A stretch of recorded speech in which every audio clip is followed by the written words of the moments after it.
Ladies and gentlemen, welcome on back to Hot Takes with Booby. I'm Booby. To my 3 or 4 loyal fans out there, I'm sorry I've been MIA the past couple of weeks. I was taking my mortgage exam. Good news, I passed, so we got that going, and now we're back in action here talking sports. So I know I missed a lot, but let's talk about the most recent thing that's happened. The biggest shocker to me, at least, I didn't see it coming, and that's the fact that the USC Trojans and UCLA Bruins are going big. Starting in 2024, they will be a part of the Big Ten Conference. And like I said, this came out of nowhere to me, at least. Maybe I missed the rumors or something, but it was an absolute shock for me. And it seems like a good standpoint. There are pros, but I think the cons outweigh the pros. I mean, there's a lot more cons than there are pros coming to the Big Ten. And, if they want to take the risk, go for it. But I'm talking straight from a college football standpoint. It might not be the same in other sports, but for college football, I just don't see this helping them. This is going to set them back more than anything. But let's get the pros out of the way first. We got to cover both sides of the spectrum. So let's start with the obvious pros. Number one, you get better competition, all right? Obvious. The Big Ten is way above the Pac-12. All right, I know they call it the Power 5, but it's really the Power 3, all right? It's the ACC, the Big Ten, and the SEC. Those teams seem to be revolving in and out of the college football playoff, where the Pac-12's only made 2 ever since it's been created. So they're getting a step up in competition. If you run through the Big Ten, you are almost guaranteed to make the college football playoff. So pretty obvious there. They wanted to get out of the Pac-12. Number 2 is going to be more viewers, all right? See, now you're not just stuck on West Coast time. Now you get the East Coast and the Central Standard Time, all right? You're going to get Fox Big Noon Kickoff. You're going to get the afternoon game on Fox and ESPN. You're going to get the primetime game with Saturday Night Football and everything. And you're going to get them more than you would in the Pac-12 because there's top-tier competition once again. Those are going to be matchups people are going to want to see. All right? And number 3, maybe the most obvious one, the money, the revenue, all right? You go to the Big Ten, you're going to get big money, all right? Everybody's going to want to see these top matchups. Everyone's going to want to have their commercials shown, all right? So that's pretty obvious as well. Those are the only 3 pros I could think of coming to this. Let me be Uncle Booby here. I got to tell you the harsh reality. I got to be the voice of God here, the voice of terror. Let's go over the obvious cons of these 2 teams making the jump to the Big Ten. And number 1, I think, is the most obvious and one of the biggest ones out there. The distance. All right, you are making cross-country trips here to travel to the heartlands and to travel out to the East Coast, all right? Your farthest trip would be Rutgers, and don't think they're going to let you not play a game in Rutgers. You will play a game in Rutgers, all right? Everybody's got to do it. So that's nearly a 3,000-mile trip right there. Even by plane, I mean, that's a long time right there. And you got to think, from a fan standpoint, you're going to be forking over a lot of money for plane tickets, for hotels, and that's just for those. You think a ticket in Columbus and Happy Valley, even a Kinnick Stadium in Iowa City, is going to be cheap, especially with those 2 coming to town? You're going to be forking over a lot of money from a fan standpoint there. When it comes to players, all right, the travel late in the season, when you're banged up, you're sore, you're bruised, it's going to put a toll on your body there because that's a long plane ride. You got to understand the distance is going to be a damning factor for both of these teams coming from LA and having to go out to Madison, Wisconsin, having to go out to Piscataway, New Jersey, or College Park, Maryland. It's not going to work out in their favor. The second con I have, another big one, the time difference. All right? You got to think, you are going to be 2 hours behind teams like Nebraska, Minnesota, Iowa, Wisconsin, Northwestern, and Illinois. You're going to be 2 hours behind them. Everybody else, you're going to be 3 hours behind. So let's go back to the hypothetical. You got to play a noon game in Rutgers. It's going to be 9 a.m. on the West Coast, out in L.A. People are still going to be sleeping, and it's going to be noon on the East Coast over at Rutgers. Everyone's going to be drunk. You're going to be behind, all right? You're going to have to change your sleep schedules. You're going to have to wake up earlier. You're going to have to play tired because at the end of the day, they're not going to make an exception for you. When it comes down to the Big Noon Kickoff, if Ohio State, a top 5 team in the country, a titan in college football, has to play a noon game at Rutgers, you are going to have to as well. Especially when you haven't earned a damn thing in the NCAA the past 10 years, all right? You have not earned any favors. You will be playing at noon. Doesn't matter if you're coming from the West Coast, all right? You can cry me a river on that. They're going to play you the world's smallest violin. Everyone else is going to be 3 hours ahead. You got to think. And when they come to the West Coast, it's only going to work against them too. Because a 12 o'clock kickoff over in Los Angeles is a 3 o'clock kickoff. They're going to have more time to sleep. They're going to have more time to get ready. I mean, it's just going to feel different for them. They're going to feel more. I mean, maybe that's hypothetical. I've never left the time zone, but that's probably going to work against them right there. You got to think it's not going to work out for them. Another con, late October and the month of November games, all right? What's the thing about Los Angeles, all right? The weather's beautiful year-round. The coldest it gets is like 60 degrees, maybe 55 on a bad day, all right? That's nothing compared to what you're going to face in the Heartlands and on the East Coast, all right? You're telling me you're going to travel out to Madison or East Lansing to play a game, and it's going to be snowing. It's going to be damn near 0 degrees, and you're going to be coming out from the West Coast where it's nice and warm to come play against teams that are used to playing in the cold, all right? Those are the months where the hype separate themselves from the real championship caliber teams. And you got to understand you're going to have to go out there. You're going to have to play in the cold. And it's going to be culture shock to them, all right? They're not going to be used to it when you're going against Northwestern, who makes their money playing in this type of weather. I know Northwestern's not a top-tier team, but guess what? They will use that weather to their advantage to play their type of football, all right? You got to understand, football gets a lot different when it gets cold out there. If you've ever played, you will agree with me right here. The hits get a lot harder. All right, your hands get hard. That football gets a little harder to catch. All right, and that ball just gets a little more slippery when it gets cold outside. You got to understand, back in my glory days when I played football, it was so cold outside, I'd spit, and within 5 seconds, it freezes to my face mask. That's how cold it's going to get in these teams out there. They're going to have to adjust to that. I don't know how they're going to do it. They're going to have to practice in a goddamn freezer the whole week to get ready. And I just don't see it happening. They're going to get their tails kicked when it comes down to the month of late October and the month of November, where you have to make your difference and win the Big Ten, your division in the Big Ten. It's going to be a problem. You got to understand this. The competition, while it is a pro, it's also a con. All right? Because the Big Ten is one of the best conferences in all of the NCAA. All right? When it comes to college football, it's the SEC at 1 and it's the Big Ten at 2. All right? You're going into one of the top conferences here, and let's just get the Titans out of the way first. Ohio State at number 1. You're going to have to play Ohio State. That's a given. Either whether you have to play them in the regular season or you actually run through the gauntlet and you got to see them in the Big Ten title game. They are the biggest threat to the SEC.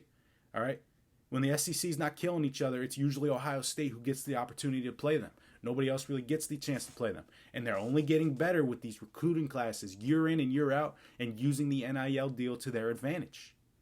You got to understand, it's going to be a dogfight. You're going to have to go through Ohio State if you even want to think about the playoff. Penn State, all right? You got to understand, Penn State's capable of surprises. I mean, years they're better. Some years they're better. Some years they're subpar. But you got to understand, every year is not the same year for them, all right? They have an up year, they have a down year. But either way, up or down, the atmosphere at Happy Valley will make it a solid equalizer for them. All right, it's one of the best environments in college football, and they use it for a reason. You're going to get a whiteout game with them. Michigan, or as also Ohio State fans like to call them, that team up north. Same like Penn State, up and down years. Some years are better than others, but the atmosphere, once again, it's an equalizer. Michigan State, a program on the rise. All right, Mel Tucker's building something over there. Mel Tucker's building an elite team. He's running an NFL offense. He's getting people in there, and he got results last year. All right? They're going to be the best team out of the state of Michigan. All right? That team up North State is, they're building something out there, and they're going to be a problem to deal with. So they're going to have to walk into those types of environments.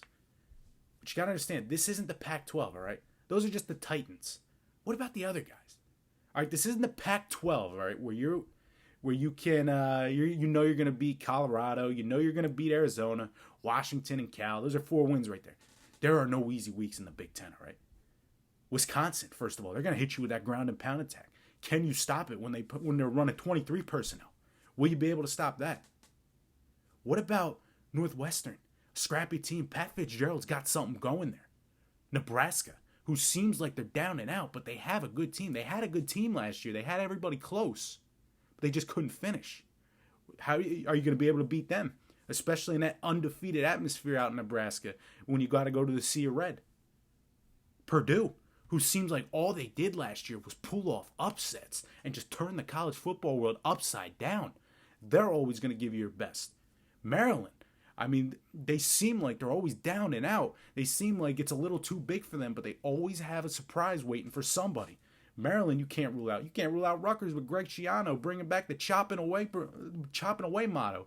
You got to understand, these teams are not going to lay down and die for you. And Iowa, out of all the teams out of there, when it comes down to being an Ohio State fan, if you tell me I got to play Alabama or Georgia, I'm like, bring it on. I want it. When it comes to Iowa, I don't want Iowa.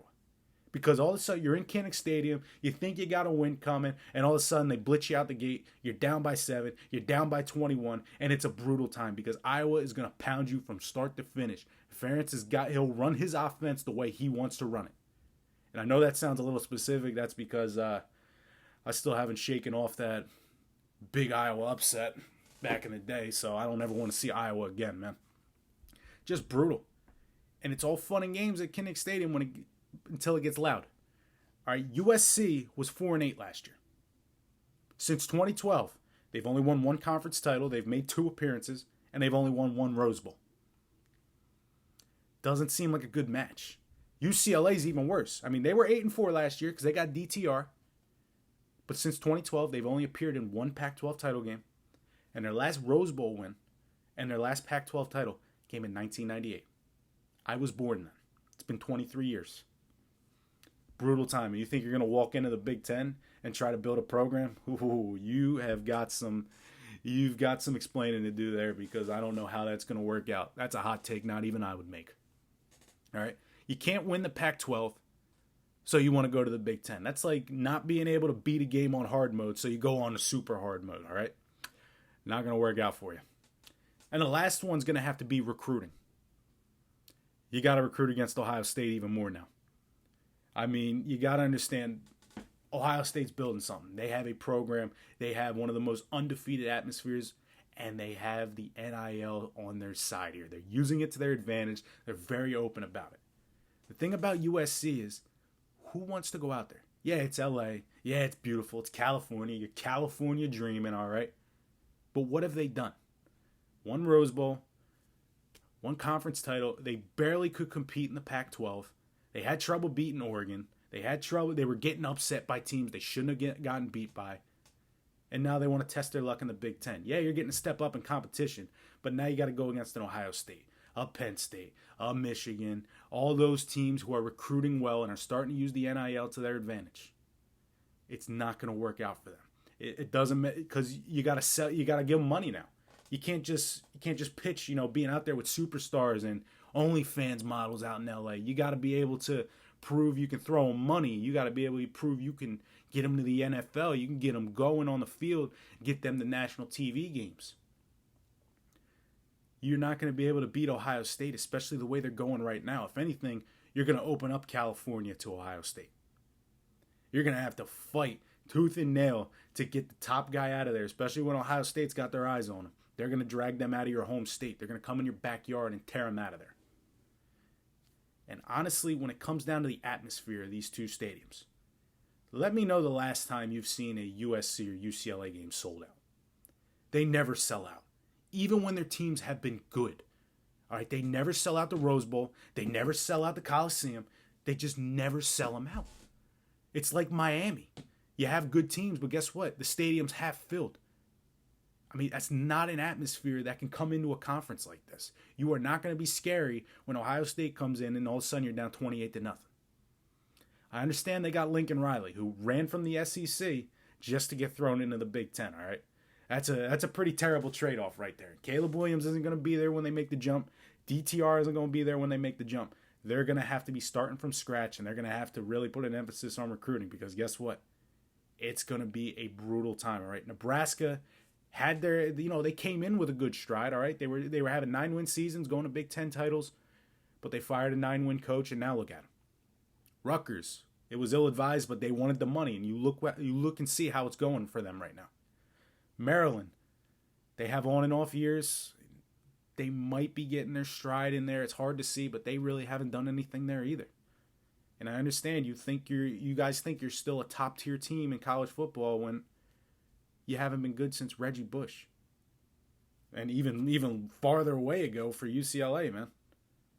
It's not going to work out for them. they're going to have a very hard time, at least from a football standpoint. You might be able to compete in basketball, but from football, the apex of college sports, you're not going to do much there. All right, I hope the money's good because the results aren't going to be very good. I'm sorry to say it. They're not going to last. They're not going to last. It's going to be almost as bad as Texas and Oklahoma going to the SEC. That's all I got today, man. Like, comment, subscribe, follow on the socials. I'm active again. I got my weekends. I'm about to get back in the sports world. I know we're in the dog days of summer. We're going to have to start talking baseball and hypothetical football stuff, but I'm excited to be back. And, like, comment, subscribe, man. Do all that, all right? Good to be back, baby.